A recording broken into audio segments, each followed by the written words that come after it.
하고 또 오늘 한 번 하고 이렇게 두 번 하게 되어 있는데 어제 너무 날씨가 좋지 않아 가지고 그냥 그걸 세 강의로 줄이고 제가 오늘 할 걸 합해서 말씀을 이제 드리려고 그렇게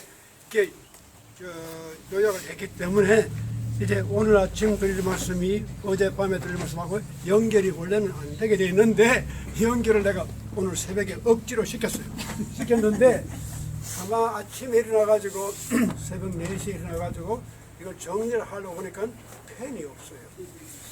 그 내가 펜을 가지고 왔는데 어디에 뒀냐니까 김성현 선생님을 가져올 때 내가 그 자켓에 그 펜을 볼펜을 들고 왔어. 거기서 그 차 안에 있는데 새벽에 어디 들어가서 차 안에 못 가서 내올 수도 없고 또 끼울 수도 없고 그래서 이래 된 바에는 성경이나 좀 읽어보자.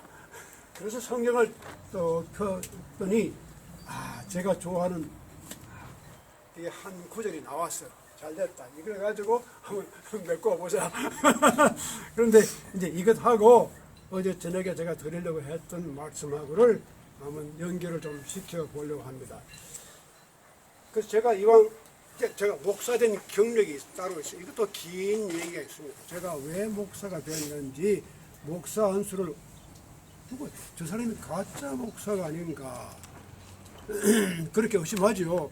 왜냐하면 제가 목회도 안 하죠. 신방도 안 하죠. 제가 뭐 목회자 같지도 않죠. 뭐 술도 마시고 그러니까 저 사람이 무슨 목사야. 날라리 목사지. 그러니까 제가 이제 우리 집사람 날라리 목사라고 그래요. 저는 나이롱 목사. 이 나이롱이 훨씬 더 좋습니다. 옛날에 우리 저 옷이 다 60년대 나이롱으로 된 걸 입었거든요. 그게 참 빨면 금방 빠르고 그걸 넣어놓으면 금방 마르고 엄청 질겨요. 그거 얼마나 오래 가요. 그러니까 그때는 60년대는 다 나이롱으로 내가 입어서 이게 나이롱 목사라고 그렇게 하는 게 훨씬 더 낫다. 그래서 저는 나이롱 목사라. 그래서 쓰임이 그럴 좀 쓰임새가 많으니까. 그런데 제가 혹시 여러분들이 저를 의심할까봐 한마디 좀 해야 되겠다는 생각이 오늘 아침에 드는데 가짜는 아닙니다. 나이롱이지. 근데 그 미국 교단이 큰 교단이 3개가 있습니다. 장로교가 있고 물론 한 4개 되네. 장로교가 있고 베프티스트, 침례교가 있고 메토디스트, 이 감리교가 있고 그다음에 성공회, 에피스코펠리언, 이 미국의 주류 개신교가 물론 캐톨릭은 따로 있지만 죄송합니다.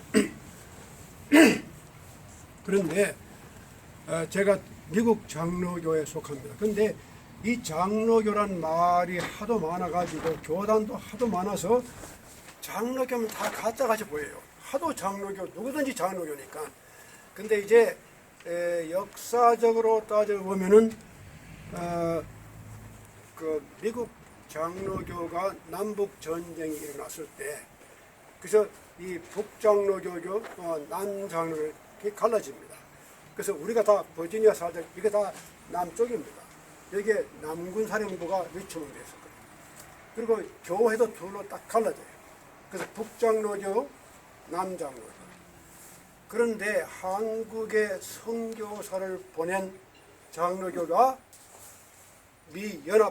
미국의 북장로교하고 미국의 남장로가 한국에 선교사를 보냈어요.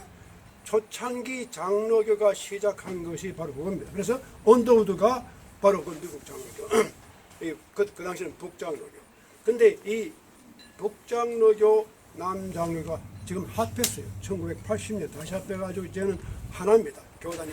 근데 그 전까지는 한 100년간 이 두 교단이 갈라져 와가지고 한국에 선교사가 올 때도 북장로교 선교사가 따라오고 남장로교 선교가 따라왔어요. 근데 남장로교 선교사들이 맡은 지역이 전라도 쪽이 많아요. 그쪽이 교세가 강하고 이제 북장로교는 이 평양 이쪽에 그다음에 경상도 이쪽에 그래서 그 북장로교가 많고 그런데 한국에 있는 미국에 있는 한국 교회들이 재미있는데 이런 미국 그 주류 교파 장로교에 속한 교회는 얼마 없어요. 다 한국교회 중앙장로교도 마찬가지고 다 속하지 않아요.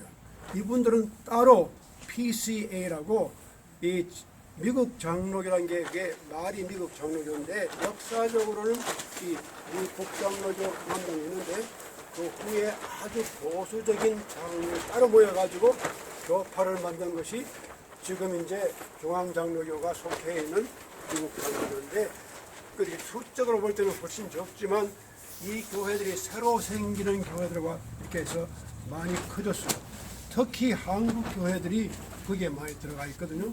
굉장히 왜냐하면 이유가 여러 가지 있지만 그 중에 한 가지가 이 한국 장로교인들의 그 신앙 노선이 미국으로 말하면 미국의 침례교하고 비슷해요. 이게 조금 보수적이거든요.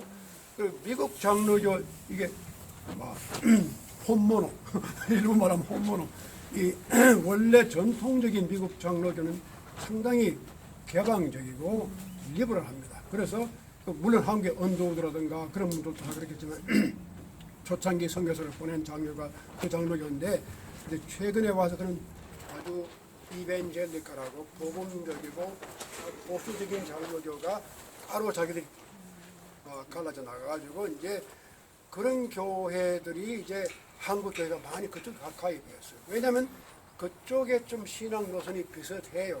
그 조금 호흡이 맞거든요. 이때 이제 미국 장로교회에 들어가면 복잡해요. 왜냐하면 이 절차도 복잡하고 그리고 또 한 가지는 그 법적으로 미국 장로교회는 여자들을 장로로 선출을 해야 돼요. 그러니까 교인들이 얼마 되면 그 교인의 대표를 하는 장로가 세션이 있습니다. 근데 장로에 이제까지는 남자들이 거의 다 해봤거든요. 근데 여자 장로를 갖다가 그것도 이제 정해줘요. 당신의 교회사에 이만하면은 여자 장로를 적어도 3분, 4분은 내야 된다. 이 규정을 지켜야 돼요. 근데 그걸 한국 교회들이 싫어해요. 그래서 그뿐 아니라 요즘도 동성, 연애 이런 문제도 있죠. 여러 가지 좀 사회적인 문제가 있는 아보션 문제도 있죠. 그런데 이런 문제들에 대해서 미국 장로교가 굉장히 개방적이에요. 그러니까 그런 식의 신학적인 노선을 한국 교회가 싫어해요. 그 침례교하고 좀 비슷해요. 통해요. 그런데 침례교는 말은 별로 우리한테는 안 맞고, 그러니까 장로교면서도 침례교적인 그런 노선을 따라가는 그런 교회들이 점점 많아져 가지고 지금 한국에 있는 큰 교회, 미국에 있는 한국 교단들이 대개 다 그런 장로교 이름을 달면서도 그쪽의 형태가 많아요. 그리고 아니면 아예 한국 장로교 안에 들어가 버려요. 그 KPC, 그 Korean Presbyterian Church. 이제 그런데 지금 그냥 여러분에게 상식적으로 이렇게 말씀드린 것뿐이고, 그래서 이제 저는 이 목사 될 생각을 그런데 좀 긴 얘기인데 제가 사실 목사 안수를 받게 된 여러 가지 이유가 있지만 제가 박사과정 공부를 할 때 저는 원래 우리 어머니가 나보고 목사 되라고 말을 많이 했지만 그걸 내가 그나마 물론 이게 무의식적으로 영향을 많이 끼쳤지만 근데 그때 제가 나가던 미국 교회가 큰 교회입니다.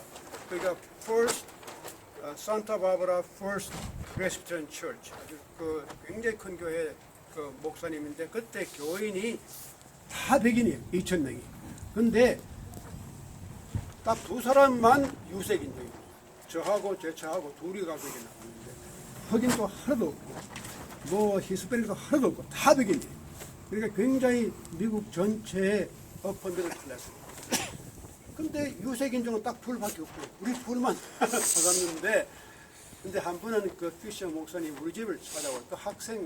제가 그 학생 아파트에 살 때 와서 참 그런 분이 우리 집 온다는 건 상상도 못할 일이죠. 근데 와서 저녁을 같이 하시고 나보고 근데 그분들 참 좋은 게 그분이 와서 신방한다고 기도하고 성경 안 해요. 이게 이제 미국 장로교회 조금 이렇게 어퍼 클래스 많이 교육을 받은 분들은 와서 앉아가 신방하고 기도해주고 물론 환자 가지고 그렇게 하지만 그 뭐 자꾸 와서 가서 뭐 없고 그냥 같이 앉아서 저녁 먹고 얘기하고 근데 나보고 그 내가 보니까 네가 이렇게 공부도 신학 공부도 옛날에 했고 제가 여기 윤현신학교에서 석사까지 이렇게 받고 그러니까 목사 안수를 받는 게 어떠냐.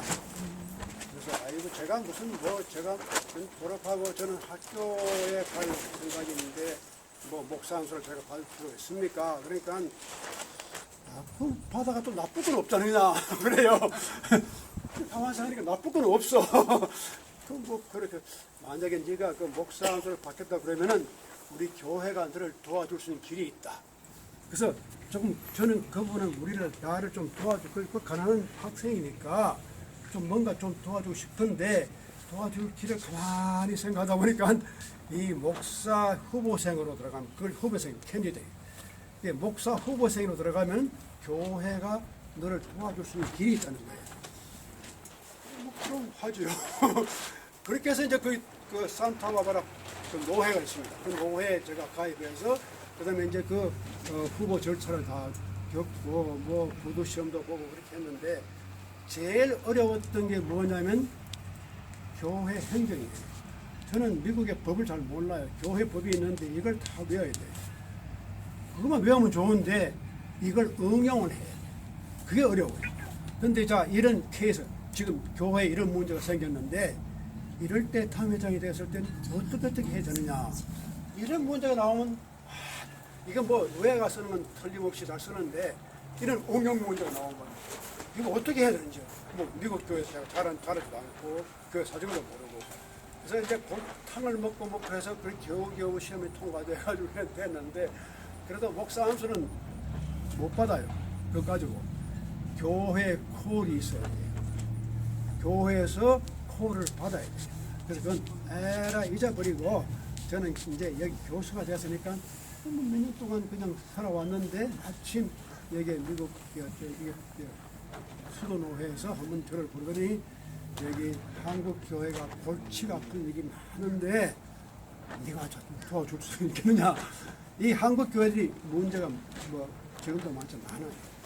그래서 조그만한 교회들이 거기에 가입해가지고 한 5년간 이 교회 개발 거기 선교 자금이든 그걸 다 먹을 수 있으니까 그게 초창기에 1980년대 그래서 그런 걸 이제 좀 타기 위해서 교회들이 몇 개 있어서 근데 교회가 아주 복잡하고 문제가 많고 골치가 아픈데 네가 좀 도와달라.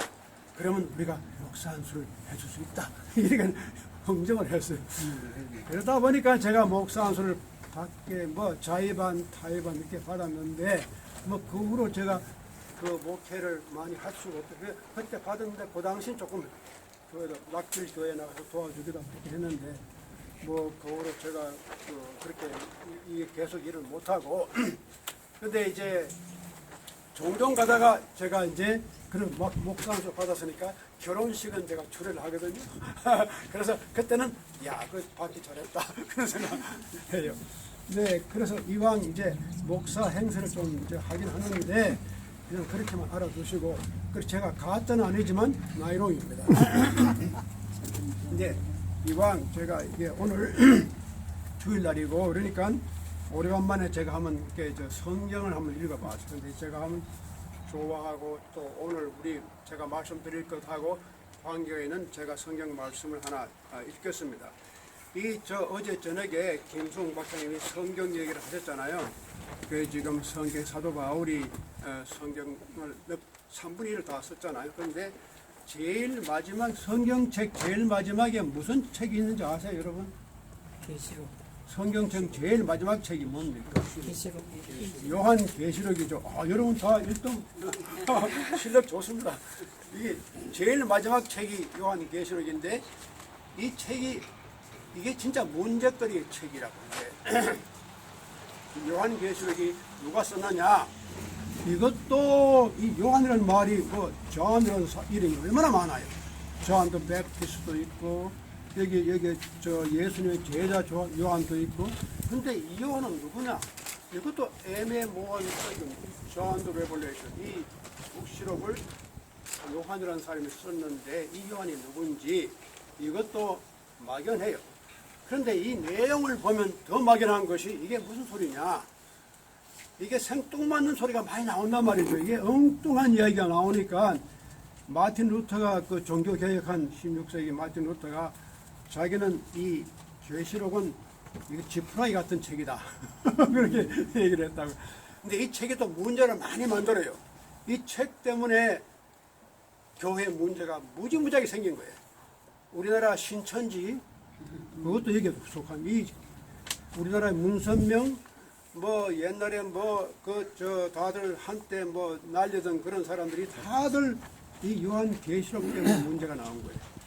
제가 여러분 말씀드렸지만 우리 큰아버지가 우리 아버지 제일 그러니까 우리 큰아버지 장남이에요. 우리 큰아버지가 옛날에 일제시대에 대구 사범을 나왔어요. 정말 똑똑한 분이죠. 박정희보다 몇 년 선배입니다. 그래서 이제 교장을 했어요. 그래서 항상 노교장 그래요. 그 이름이 그만 노교장이 되어버렸어요. 근데 그 당시에 그러니까 일본 사람들이 거기에 들어가가지고 그래도 학교에 가서 교사하고 교장까지 되고. 근데 이 노교장이 우리 큰아버지 이 노교장님이 교회를 안 나가요. 우리 할아버지는 장로예요. 우리 할아버지는 16세 때에 우리 정조 할아버지한테 쫓겨났어요. 집에서 왜 쫓겨났느냐? 나이 16살 먹은 놈이 어떻게 갑자기 예수쟁이가 되어버렸어요. 그러니까 집에서 난리가 난 거예요. 우리 정조 할아버지가 대노를 해서 자 그러면 첫째는 이제 조상도 모르고 그 제사도 안 지내고 이거 말이 안 돼. 집안에서 한 번은 우리 할아버지한테 마지막 경고를 했습니다. 자 이제 이게 마지막 얼티메이tum, 영어로 말하면 얼티메이tum. 이게 마지막 말인데 자 네가 예수쟁이가 되든지 그렇지 않으면 내 아들로 계속 있으면서 내 재산을 받든지 둘 중에 하나를 결정해라. 그런데 우리 할아버지가 그걸 거부했어요. 거부하고 자기는 예수쟁이로 남겼습니다. 그리고 집에서 쫓겨났어요. 16살에. 그래서 예수쟁이가 철저한 예수쟁이가 된 거예요. 그게 우리 할아버지. 그 태자, 식자, 노태식. 근데 그분이 경안노회, 이 안동을 중심으로 해서 이게 참 재밌습니다. 경상북도가 대구를 중심으로 하는 노회가 있었고 안동을 중심으로 안동에 상당히 중요한 곳이에요. 초창기 선교지가 그래서 거기에 뭐 저기 성서병원이니 이런 게 다 그쪽에 생겼는데 그 안동을 중심한 노회가 영덕도 거기 안동에 속해요. 경안노회. 그래서 우리 할아버지가 영덕에다 교회를 세우고 했거든요. 그런데 정작 그 맏아들이 교회를 안 나가거든요. 안 나가고 아주 똑똑한데 근데 집에서 혼자서 성경을 읽었는데 이 계시록을 읽은 거예요. 근데 이분이 신학 공부를 했나 뭐 교회에 잘 나가기도 않지. 그런데 자기 혼자 계시록을 읽고는 감탄을 한 거예요. 이야 이게 신기하고 짝이 없단 말이죠. 그리고 책을 쓴 거라고. 그래서 그때 보니까 제가 어릴 때 보니까 원고지 사다 놓고 뭐 책을 써가지고 이제 뭐 출판도 그랬는데 이게 제대로 된 책이 아니죠. 그러니까 이 계시록이 그런 책이에요. 누구든지 읽고 누구든지 감명을 받고 누구든지 자기 하고 싶은 말 다 쓴 책이 계시록이에요. 그래서 이 요한 계시록이라는 책이 굉장히 문제가 많은 책입니다. 그래서 이걸 읽어보면 자기 멋대로 해석해. 이게 바로 요즘 미국이 말하는 거고, 이게 바로 이게 지금 러시아고, 이건 바로 어느 나라고, 이건 바로 이슬람이고, 마음대로. 근데 이게 묵시문학이라는 게 있습니다. 이 장르 문학하신 분들은 그 문학에 여러 가지 장르가 있거든요. 장르 가운데 이게 어떤 문학에 속하느냐면 그러니까 아포칼립틱 리터리처, 어떤 이제 이 세상이 마지막에 온다고 하는 어떤 그런 절박한 상태에 도달했을 때 어떤 문학적인 작품이 나오는데 그런 작품들이 다 아주 상징적인 작품이 나와요. 우리나라도 옛날에 뭐 정감록도 나오고 뭐 여러 가지 나와가지고 그런 것을 그 시대를 반영하는 그러한 작품입니다.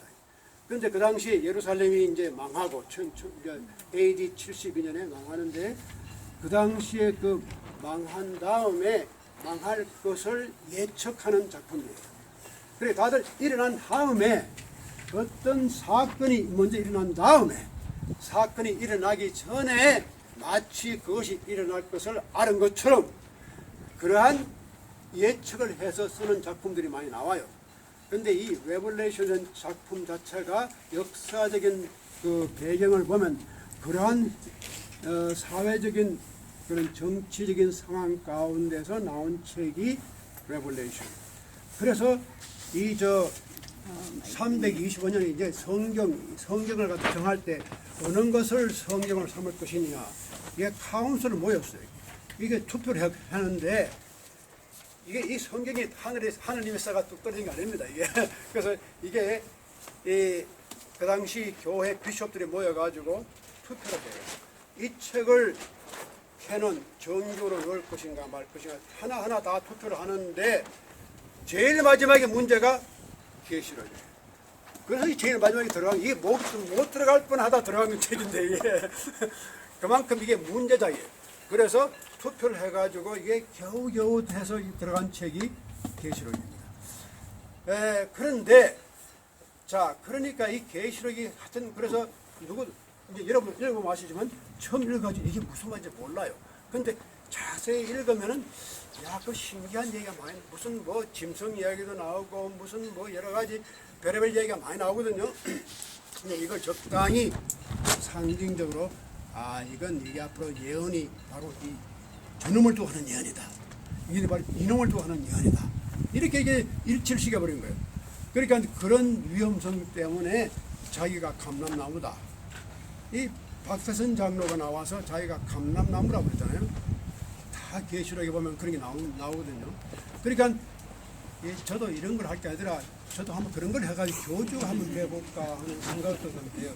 뭐 이런 거 밤새 해봐야 돈도 많이 벌죠. 근데 이거 내가 감람나무다 하고 뭐 이런 나오면 이 계시록까지 나오면 금세 부자 됩니다. 그리고 아주 한 몇만 명 저거 다스리고 말이죠. 그 이만희가 그렇죠. 그 박태선, 이만희 뭐 이런 사람들이 다들 이 계시록을 딱 들고 나와가지고 그렇게 돼요. 그래서 저도 요즘은 딱 보면 그런 생각, 은퇴한 다음에는 천상 갈 길이 거길밖에 없잖아요. 제가 지금 그런 생각을 아주 심각히 좀 하고 있습니다. 여러분들도 있고 하니까 여러분 하나하나 잘 꼬셔가지고 이렇게 만들면 제가 교주가 되잖아요. 그런 유혹이 조금 있긴 있는데 그런데 참 우리 저녁에 소개를 하다가 잊어버렸는데 이영호 회장님 소개 안 한 것 같아. 이분이 또 이거 기가 찬 분입니다. 우리 모임의 초창기부터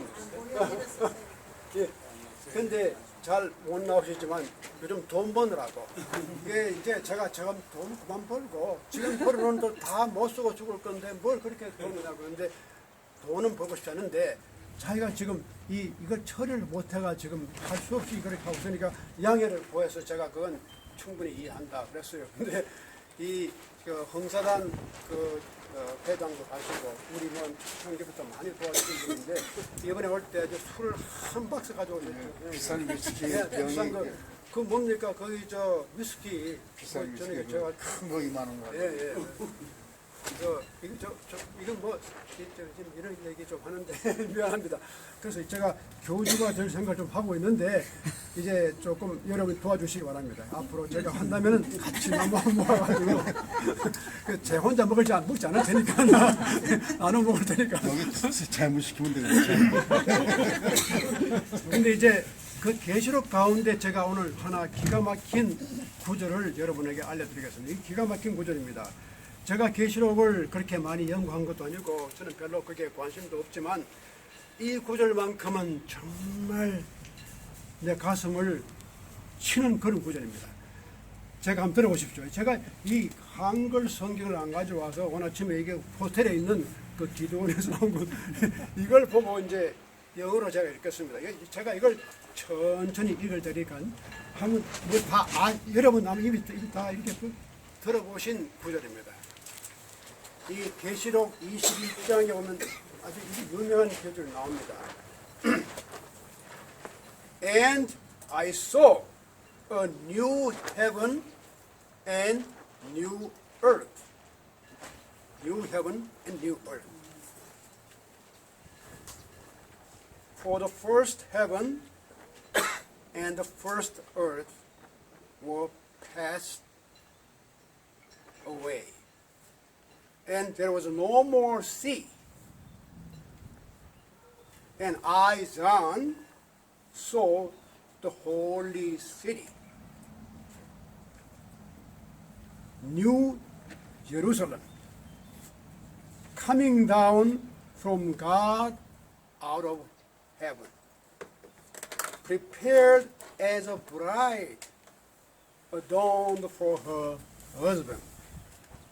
And I heard a great voice out of heaven saying, Behold, the tabernacle, behold, the tabernacle of God is with men, and they shall be his people, and God himself shall be with them, and be with their God. And God shall wipe away all tears from their eyes, and there shall be no more death, neither sorrow nor crying,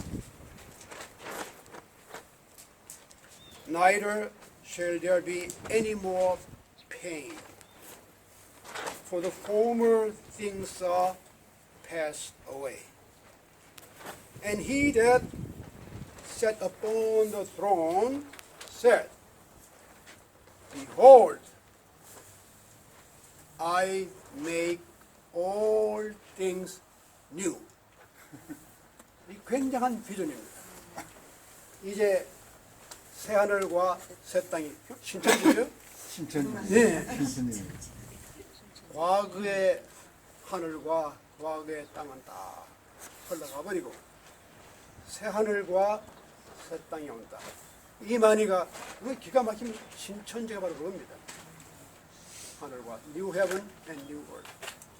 그리고 No more death, wiping all tears from your eyes. 얼마나 위로가 되는 말이에요. 우리 인생 살면서 눈물이 얼마나 많아요. 내가 너 눈물을 닦아줄 것이다. 그리고 너 더 이상 죽음이 없고 슬퍼함이 없고 울음이 없고 이런 세상, 새로운 세상을 너에게 약속한다. 기가 막힌 말씀이죠. 그리고 이제 마지막으로 I make all things new. 모든 만물을 새롭게 한다. 이게 굉장히 중요한 말씀입니다. 근데 진짜 레볼루션 전체에서 이 한 구절은 정말 우리에게 감동을 주는 그런 말씀인데 우리가 이걸 어떻게 해석하느냐 하는 것이 더 어려운 겁니다. 새 하늘과 새 땅을 바라보는 얼마나 놀라운 이 환상을 보고 있습니까?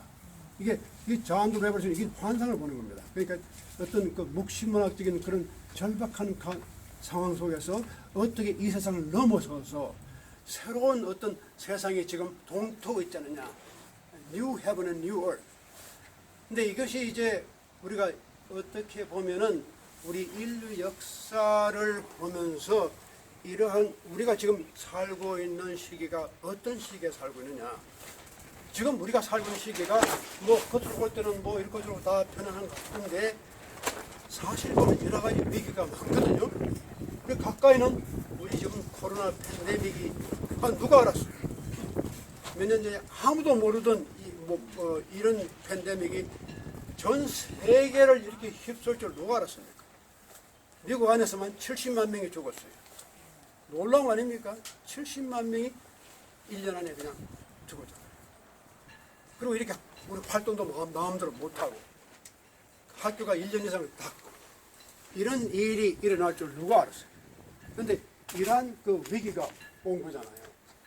근데 왜 이러한 위기가 왔을까? 그리고 그 보다도 눈에 보이지도 않는 그런 그 바이러스 이런 게 말이죠. 코로나 같은 게 어떻게 묘하게 그 모양을 바꾸고 갔겠어. 우리가 막을 막을 못 알아보니까 이게 신기하단 말이죠. 야, 인간이 이렇게 신기할까? 어떻게 보면 이렇게 이거 뭐 생명도 없는 이런 것이 어떤 인간이 이렇게 전 세계를 위협했을까? 이것이 이제 이러다가 인류가 정말 멸망하지 않을까? 뭐 이런 생각도 들 만큼 그렇게 우리가 그런 위기를 지금 살아가고 있는데 그뿐 아니라 우리 김은영 씨가 늘 생각하는 이 클라이밋 이게 체인지라고 하는 것 이런 것이 우주적으로 지금 기후 변화가 실제로 우리가 그게 이제까지는 아이 그거 뭐 다 하는 소리겠지 이렇게 했는데 이런 과학적으로도 점점 그 지구의 온화 현상이라든가 이런 기후 변화라든가 이런 것이 실제로 자고 있다. 여기에 대한 우리가 대처를 해야 된다. 이런 위기가 있잖아요. 그래서 이런 위기감을 우리가 느끼고 있는데 과연 이런 우리가 살고 있는 이 세상을 우리가 얼마 동안 지탱해 나갈 수 있을까? Sustain, 그래서 Sustainable Earth. 이 지구를 우리가 인류가 언제까지 지금의 이 모습을 갖다가 우리가 계속할 수 있겠는가? 이게 중요한 문제예요. 이런 문제가 자꾸 닥치고 있는데, 자 이제 이것이 이런 문제가 생기는 그 원인이 어디서 나오는 거냐? 여러 가지 면에서 볼 수 있잖아요. 누가 잘못한 거냐? 하느님이 잘못한 것인지, 뭐 이거 자연이 잘못된 것인지, 인간이 잘못하고 있는 건지 여러 가지 문제가 많아요. 많은데도 불구하고 아직도 우리가 정확하게 이거다 그렇게 이제 꼽을 수는 없잖아요. 없는데 모든 것이 종합해가지고 인류가 가고 있는 길이 뭔가 지금 우리가 알 수 없는 미궁을 향해서 가는 거예요. 언제 어떤 일이 일어날지도 모른다는 거예요. 그러나 이제 우리 인간으로서 해야 할 어떤 특별한 새로운 의식이랄까 또 우리가 살아야 할 새로운 길이랄까 이걸 한번 반성해볼 날이 온 건 사실이에요. 이제 우리가 비즈니스 as usual 늘 하던 식으로 할 수는 없지 않느냐. 무언가는 바뀌어져야 한다는 거예요. 이것만은 틀림없는 사실이에요. 그러니까 이제 나오는데 그런 분들이 그런 공통성이 뭐가 있느냐. 그런 분들이 생각하는 미래 세계가 우리가 생각하는 달라요. 이제까지 생각해왔던 우리의 과거를 되게 해석해요. 이제 그런 것이 참 중요한 거예요. 이제까지 과거를 똑같이 해석하면요, 앞으로 미래를 그렇게 못 봐요. 이 과거를 다시 봐야 돼요. 다시 보고 과거에서 과거가 우리가 걸어왔던 과거를 다시금 리플렉트 우리가 다시 바라보고 새로운 해석을 할 때에 새로운 도움이 드는 거예요. 참 그 공자가 기가 막히게 말한 거예요. 우리가 새 것을 찾는 게 뭐냐? 새 걸 어디가 찾습니까? What is new? 새 하늘, 새 땅이 어디서 나올 것 같으냐? 이 계시록에 말하는 근데 자 한번 솔직히 말씀드리면 뭐 예수님이 성천하고 이렇게 한 2000년 전인데 아직까지도 뭐 재림한다 해놓고는 재림 활동 말고 아직도 언제 예수가 재림할지 누가 알아? 자꾸 지연되는 거예요. 예수님 돌아가고 성천했던 바로 내일 모레 올 줄 알았어요. 그래서 그 누가복음에 보면은 그 예수님 성천한 장면에서 나와가지고 내가 지금 너희가 보는 대로 오리라. 근데 거짓말이 되었거든. 다 죽었는데 그 사람 본 사람 다 죽었잖아요. 솔직한 말로 그래서 근데 그런 말 안 해서 그렇지 사실은 그래요.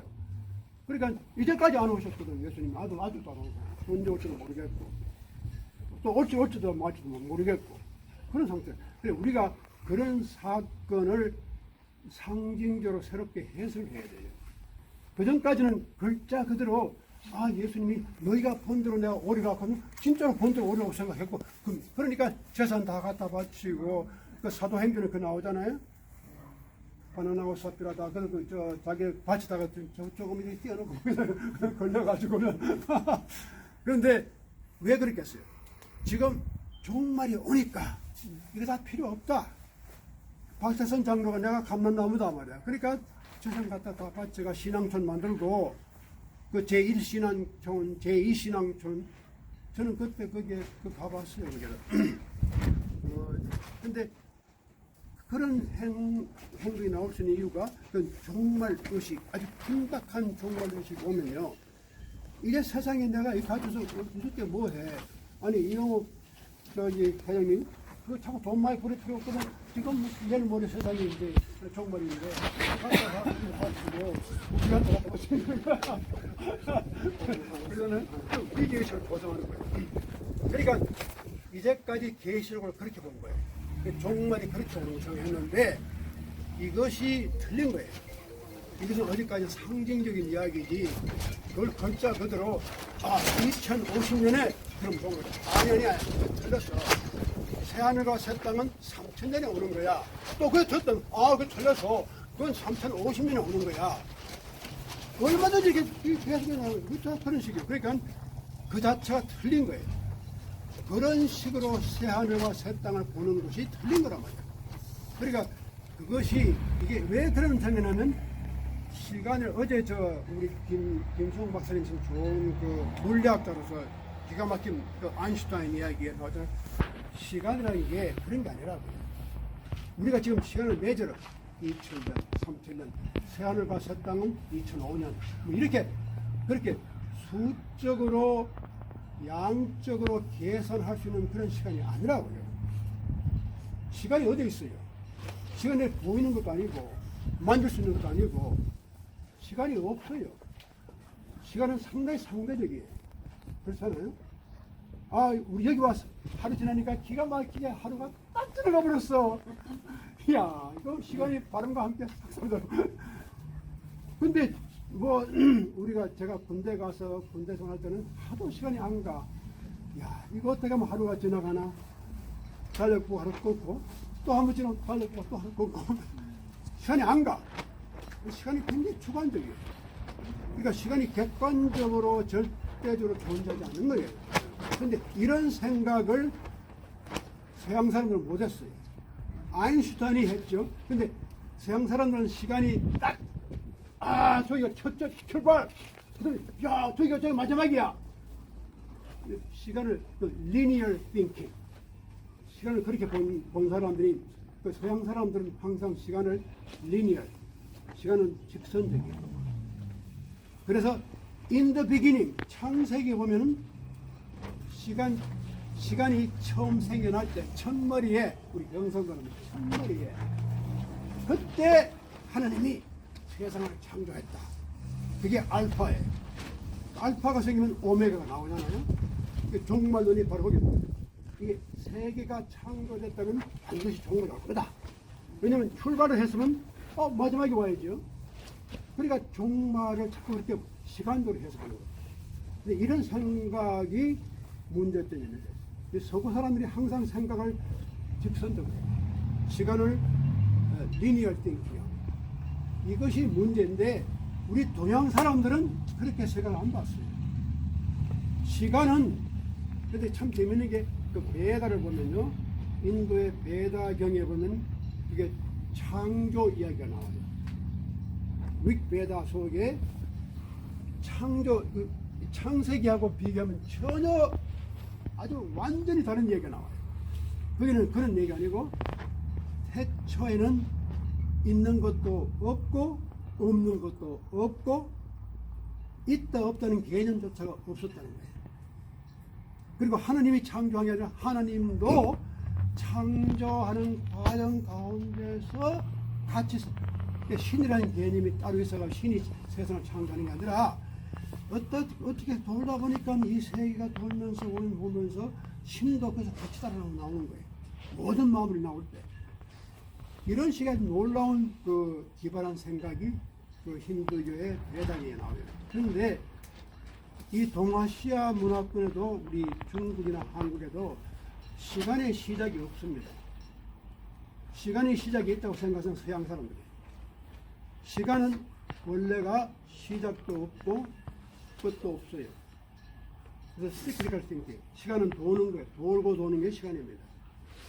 그러니까 시간을 우리가 어떻게 하면 지금쯤 되면 배가 고프잖아요. 이게 시간이 밥 먹을 시간이다. 시간인 공간의 변화가 시간을 만들어줘요. 여기서 저까지 가는데 얼마 걸린다. 이게 시간이잖아요.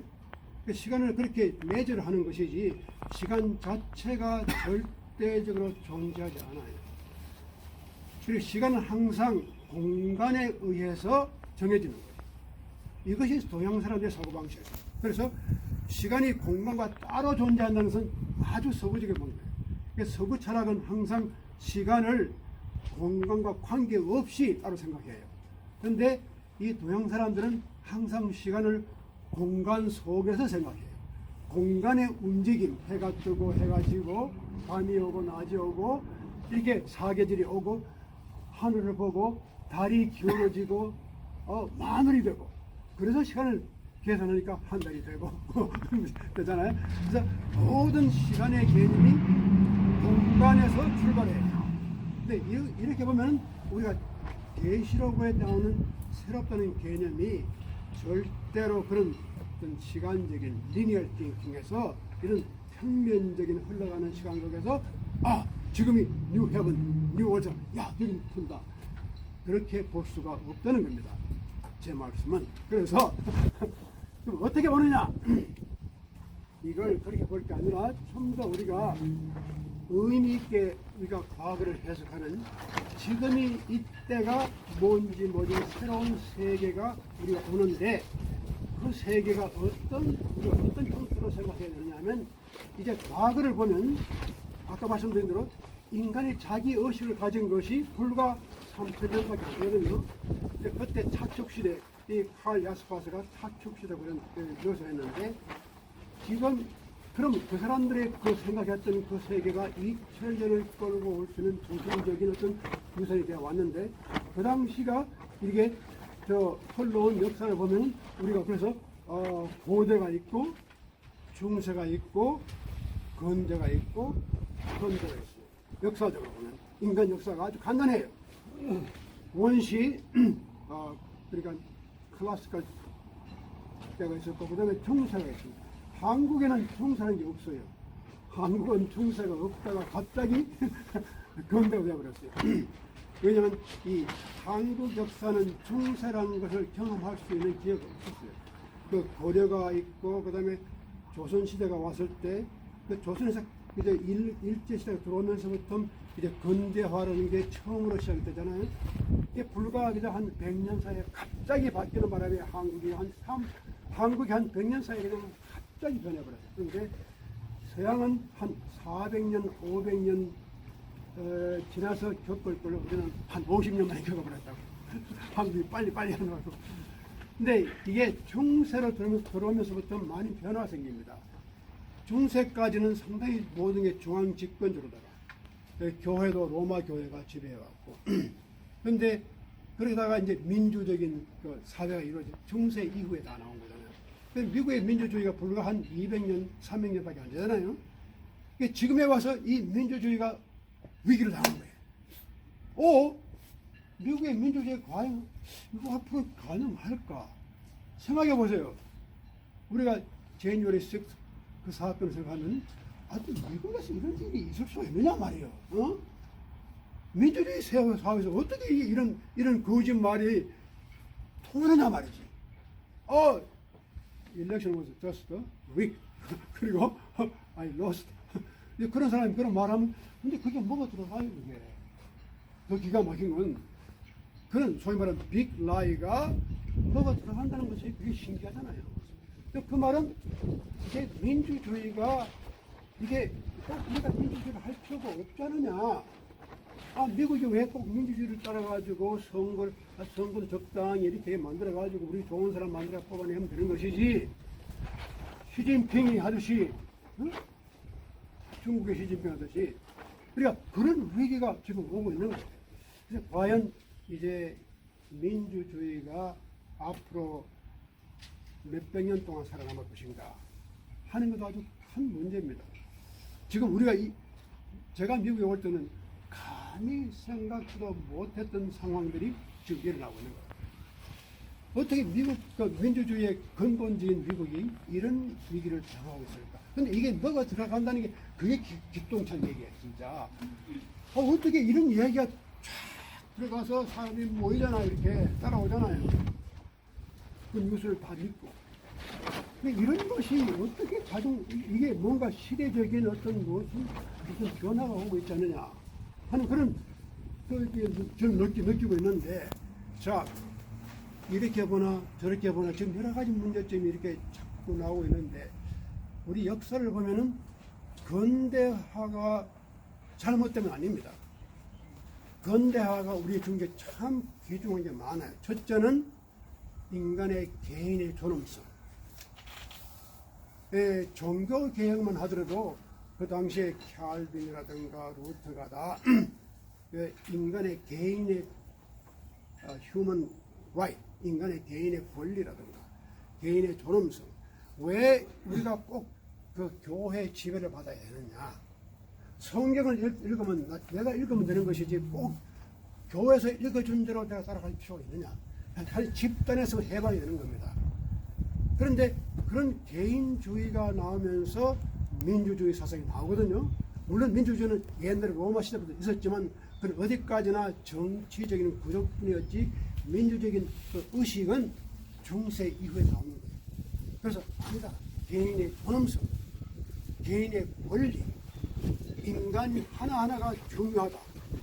신분제도에서 나오는 게 아니고 이런 사상이 싹 튼 게 이게 근대가 되는 거예요. 그러니까 그런 문제, 그 개인주의라든가 인권이라든가, 그 다음에 이성, 합리, 논리, 그렇지, 논리, 합리, 그러면서 과학 정신이 나오잖아요. 이런 것들이 다 굉장히 근대를 이룩하는데 큰 공을 했어요. 그런데 그게 민주주의가 나왔는데, 자 이런 위기를 당하니까 이게 도대체 어떻게 되는 건가? 아, 저 사람들이 지금 예를 들어 봅시다. 이 팬데믹이 오는데 백신을 맞으라고 하잖아요.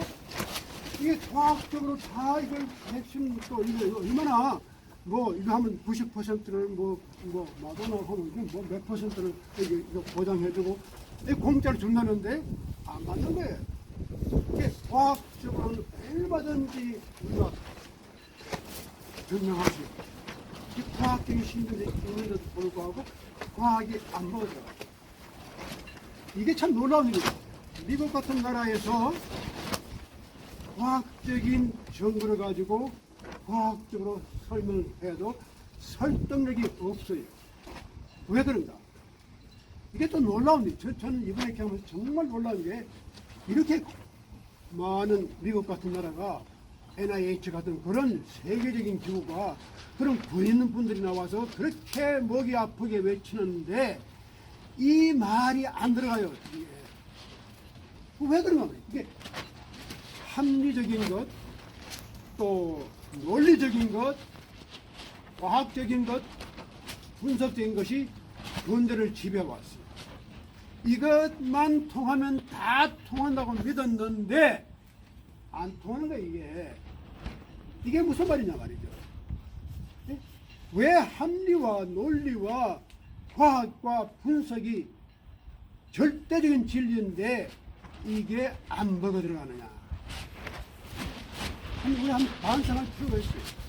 이게 지금 무언가 근대화의 마지막이 오고 있지 않느냐.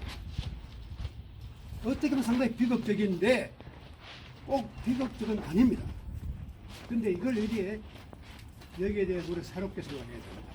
근데 인간이, 제가 이거 시간 많이 가니까 이런 얘기하면 또 뭐 한 1년 동안 여기 있으니까 제가 간단하게 오늘 살짝 이렇게 입맛을 좀 돋궈주고 다음 기회에 제가 또 이 얘기를 많이 하겠습니다. 근데 간단히 생각하면 중세가 이렇게 나오면서 여러 가지 인간 생활에 변화를 많이 가져오고 중세가 끝난 다음에 소위 말하면 모더니티, 근대화 되면서 어제 김수홍 박사님이 르네상스라든가 그다음에 특히 인라이트먼트, 계몽주의 사상 오면서 인간의 이성, 합리 이게 굉장히 중요되잖아요.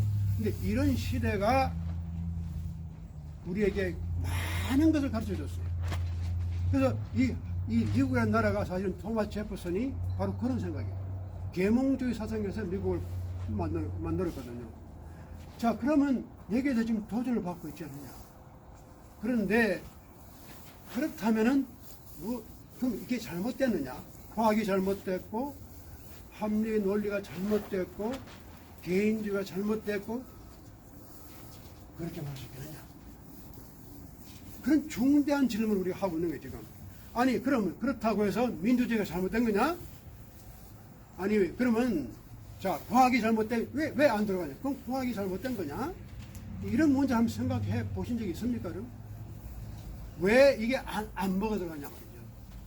다 사람들이 그래서 우리 다 미국에서 뭐 가장 근대적인 인간들인데 교육도 다 받고 미국에 다 고등학교 나오고 대학교 나온 사람들까지도 이게 안 들어가요.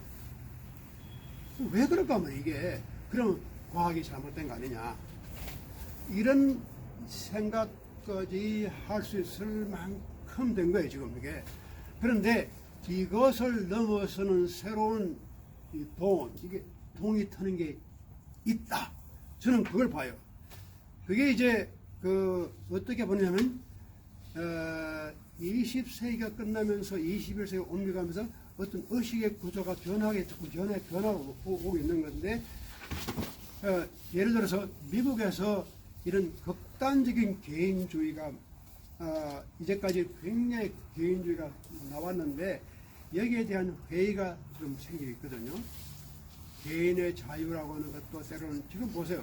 자기 개인의 자유를 앞세우면서 자기 선택권을 앞세우면서 그까지 내가 안 받으면 그만이지. 이게 내가 선택하는 건데 마스크를 쓰든 말든 내가 무슨 상관이 국가가 왜 간섭하느냐. 이게 개인의 자유란 말이죠. 이것도 개인의 선택이란 말이죠. 그런데 이것을 우리가 어떻게 미국의 개인주의가 이걸 어떻게 컨트롤을 못한단 말이죠. 이거 내 헌법이 보장하는 권리다. 할 말이 없어요. 미국의 헌법이 내 개인의 인권, 내 개인의 자유, 그리고 또 한 걸음 더 나아가서 종교가 말하면 이건 국가와 종교가 분리되어 있기 때문에 국가가 종교를 간섭할 수 없어요. 이번에 이런 문제가 생겼어요. 뉴욕에서 이 팬데믹이 나오면서 아주 보수적인 유대교 신학하고 그다음에 교회하고 뉴욕시를 상대로 수를 했어요. 거기다 수를 했는데 그 이유가 뭐냐면 뉴욕시에서는 교회나 성당이나 그 유대교 회당이 몇 사람 이상은 모이면 안 된다. 전례면 되니까 그렇게 그것은 어느 학교도 어느 장소 불문하고 거기는 유대교 회당도 들어가고 성당도 들어가고 개신교 교회도 들어가고 다 들어가요. 그래서 일단 몇 명이서 못 모인다. 딱 정해가지고 법적으로다가 처벌하겠다. 당연하죠. 과학적으로 볼 때는 과학적인 그리고 또 이게 자기들이 볼 때는 이렇게 해야지 대중을 보호할 수 있으니까. 그런데 그 종교단체가 수를 했다. 이거는 헌법 정신에 어긋나는 거다. 근데 이렇게 해가지고 고등법원에 올라온 거예요. 그 뉴욕의 제2 세컨 서킷 코트에 올라왔는데 그 저지 가운데 하나가 누구냐? 마이클 바게. 우리끼리 박옥천 박사 아니면 아들 이번 새로 임명이 되잖아요. 트럼프 임명해가지고 근데 그 근데 이 서클 코트는 세 사람이 있어요. 세 사람이 보트를 해가지고 결정을 해요. 이게 과연 헌법적인지 아닌지. 그런데 이게 고등법원에서 이게 이제 둘은 이게 이게 틀렸다. 이 사람들이 이렇게 수호를 하는 것은 잘못이다. 근데 그 중에 한 사람은 그 일리가 있다. 종교의 자유. 국가가 종교를 탄압할 수 없는 거예요. 그러니까 종교인들이 가지는 자유는 우리가 보장이, 왜냐면 그게 토마스 제퍼슨의 철저한 원리가 Church and State Separation. 교회가 국가가 분리됩니다. 그러니까 어느 쪽도 어느 쪽을 지배할 수 없으니까 교회가 모일라 또는 그건 종교의 자유를 침범하는 거다. 그렇게 아주 근사하게 올라온 거예요. 근데 이것이 고등법원에 왔는데, 그러니까 조금 리버럴한 저지 둘은 이 교회나 이 회당이 국가의 그런 명령에 따라야 된다. 이렇게 했는데 그 중에 한 사람은 아니다. 이건 헌법적인 권리로서 종교의 자유를 갖다 침범하는 거다. 그런데 그것이 대법원에 올라갔어요. 이게 이제 대법원까지 스프림 코트에 올라갔는데 스프림 코트에서 어떻게 됐냐? 그거 맞아. 그건 종교의 자유를 침범하는 것이야.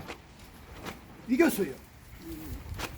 근데 이런 그러니까 이런 문제가 굉장히 간단한 것 같지만 가지고 있는 인플리케이션이 굉장히 중요합니다. 그만큼 개인의 자유라든가 종교의 자유가 이게 미국 안에서 지금 이걸 어떻게 해석하냐에 따라서 여러 가지 문제를 많이 함축하고 있거든요.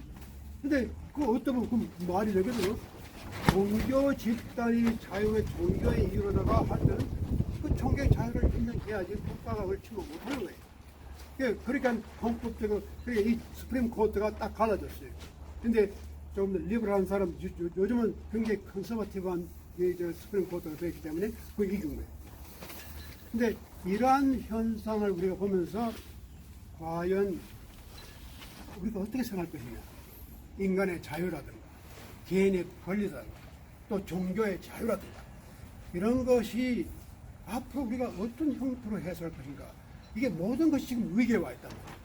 그래서 제가 이 오늘 시간이 많이 왔기 때문에 간단하게 말씀드리면 마지막으로 우리가 보는 새하늘과 새 땅은 지금 이걸 좀 넘어가야 돼요.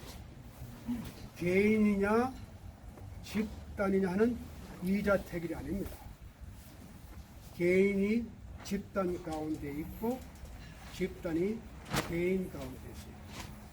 근데 이런 생각을 서양 사람들이 못했어요. 우리 유교 사상은 집단과 개인이 절대로 분리가 안 됩니다. 내가 곧 집단이요, 집단이 곧 나입니다. 그러니까 우리 서방님, 우리 마누라, 이게 개인이고 동시에 집단이에요. 우리 아들, 우리 딸. 그러니까 이런 개념이 단순히 수적인 개념이 아니라 우리를, 내 자신을 내가 개인으로 안 보는 거예요. 나와 집단이 짐이 곧 국가다. 그런 말 했었죠. 옛날에 왕이. 자기 한 개인이 곧 국가가 되는 거예요. 그런 이런 집단과 개념의 이런 이자택일의 논리가 벗어나는 거예요. 이게 논리학적으로 이게 이제 서양 사람들이 써왔던 논리가 무너져요. 서구의 그 논리학의 가장 할아버지가 누구냐면 아리스토텔레스입니다. 그런데 이런 형식 논리학에 비하면요, A를 붙여서 지자면 B는 반대예요. 그러니까 우리가 그걸 두 개 다 인정하면 그건 논리적으로 틀리면 말이 안 되는 거예요. 이게 A도 B고 B도 A다. 그러면 야 바보 같은 거 A를 그러면 B는 A가 옳다고 하면 B는 틀렸어. 근데 장제 그런 말이 나오잖아요. 한 번은 둘이 싸워가지고 둘이가 찾아왔는데, 예, 선생님, 정말 수렁터리 얘기해. 내 말을 좀 들어보십시오 하고 자기 입장에서 말을 쫙 하니까, 야, 그래, 그 말이 맞다. 그래, 말이 아니, 정말 이거 전부 틀린 말이야. 한번 내 말 들어보십시오. 선생님, 야, 이렇게 설명하니까, 이 말 맞다. 그러면 이 사람이 맞다고 했으면 이 사람이 틀렸다고 해주고, 이 사람이 틀렸으면 그럼 틀렸다고 맞다고 해주고, 그렇게 해야지. 그리고 저렇게 존경받는 선생님이 저런 판단을 한다는 게 말이 안 되잖아요. 그래, 가만 듣고 하는 선생님, 이게 말이 됩니까? 좀 논리적으로 생각해 보십시오. A가 맞다고 했으면 B가 틀렸다고 하고, B 말 들어보고 B 말이 맞다고 하면 그 A가 틀렸다고 이렇게 말해야지. 그렇게 말하면 이거 네 맞다고. 그리고 그걸 말하니까 그만 듣더니 네 말도 맞다. 셋 다 맞은 거예요. 그러니까 이런 논리가 통할 리가 없단 말이에요. 서구적인 논리에서는. 그런데 이런 이제 앞으로 새로운 세계는 우리가 이런 논리를 좀 이해를 해야 돼요. 근데 이런 식의 비이원론적인 사고, 이런 사고가 지금 새롭게 등장하고 있다는 거예요. 네, 이것이 어떻게 보면은 조금 이제는 가격할지도 모르지만 이제 왜냐면 인간은 논리만 가지고 사는 게 아닙니다. 인간이 어떤 분석만 해가지고 남을 설득을 못 시켜요. 내가 아무리 논리를 많이 알고 내가 아무리 과학을 많이 알고서 상대방을 그거 가지고 자신 있지. 왜냐면 내가 논리를 가지고 있고 합리적이고 이만하면 내가 마누라한테 아무리 우리 사람한테 안 통해야 그게 하면 할수록 이 역작용입니다. 그래서 이제는 절대로 그런 논리를 내서 야 당신 많이 배웠다고 나한테 뭐 자랑하는 거야? 네, 안 되는 거예요. 그래야 우리가 그런 길을 넘어서야 돼요. 상대방을 설득시킬 때 내가 논리를 가지고 설득시키겠다고 거짓말이에요. 인간은 논리적으로 되지 않았어요. 인간에게는 감정도 있고 또 직관도 있고 인간에게는 비논리적인 면이 많아요. 물론 논리가 그 중에 하나지만 논리를 부정할 수는 없지만 논리만이 절대적이라고 생각할 수는 없는 거예요. 그러한 생각을 우리가 다시금 해야 될 때가 온 거예요. 그래서 이제는 내가 상대방을 이해할 때도 어떤 과학이나 논리나 분석만 가지고 절대로 안 돼요. 그걸 넘어서는 새로운 차원이 있어요.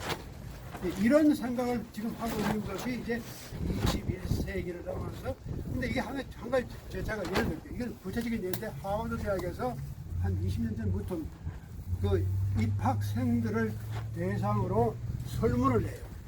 퀘스천을 내는데, 제 선생님인 그 뚜에밍이 거기 하버드 있을 때 가르친 과목 가능했던 모럴 리즈닝이라는 과목인데, 그게 결국은 뭐 말이 모럴 사실은 유교인데, 그런데 그 과목을 택한 학생들이 있고 인기가 많아가지고 몇백 명이 들어왔어요. 근데 그 들어오는 학생들마다 이제 설문을 냈어요. 다 뭐 코스를 끝나고 내는 게 아니라 시작하기 전에 전혀 모르고 하이스쿨 금방 들어온 대학생들에게 설문 용지를 내고 이게 자 한쪽에는 인간이 무엇이 중요하냐? 합리, 논리, 이성, 과학, 개인의 존엄성 뭐 이런 걸 딱 써놓고 한쪽은 감정, 집단, 공동체, 신비적인 체험 이런 걸 쭉 써놓고 체크를 해봐라. 다 체크는 다 이쪽 하는 거예요. 논리, 과학, 개인의 이게 1980년, 90년대까지 해도 압도적으로 많았는데 이상하게 2000년이 들어서면서부터 이 고등학교가 좀 머리 좋고 똑똑한 애들이 들어왔는데 보니까 그게 아니고 집단이 참 이것도 중요하고 감정 이것도 중요하지 그리고 직관 이거 인사이트 이것도 중요하지 점점점 이쪽으로 체크하는 사람 수가 점점 늘어나는 게 지금 이런 현상이 무슨 현상 이게 누가 가르쳤어가 아니라 이상하게도 21세기에 접어들면서부터 이런 사고가 지금 바뀌고 있다는 겁니다.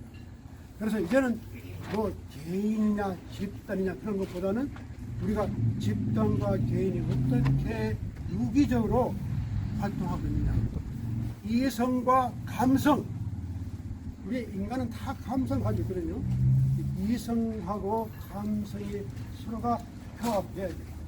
감성만 가지고 살 수 없는 거고, 이성만 가지고 살 수 없는 거고. 그러니까 내가 상대방을 선택할 때는 이성만 가지고 안 돼요. 감성으로 해야 돼요. 그 사람의 마음을 움직이지 못하면은요, 안 돼요. 내가 일평생 실패한 게 그건데, 우리 사람한테 내가 한 번도 감동을 못 줬거든요. 내가 고백하는 거예요. 그러니까 안 돼요. 내가 아무리 뭐 철학적인 논리를 쓰고 필요 없어요. 상대방에게 설득을 하려면 감성이 필요해요. 근데 우리가 이런 생각을 하게 되면은 앞으로 우리 미래를 갖다가 좀 새롭게 구성해야 돼요. 이것이 어떻게 보면 이제 하나의 그 위기이지만 새로운 동이 트는 새로운 세대를 우리가 맞이할 수 있지 않느냐. 근데 그러한 띵커, 그러한 사상가가 나와야 돼요. 그래서 이제 제2의 차축 시대가 와야 돼요. 그 Second Axial Age예요. 근데 제가 볼 때는 이제 파니카나 뚜에밍 같은 분들이 그런 생각을 해요. 그런 분들이 굉장히 그 자기 전통을 넘어서서 훨씬 더 넓게 바라봐요.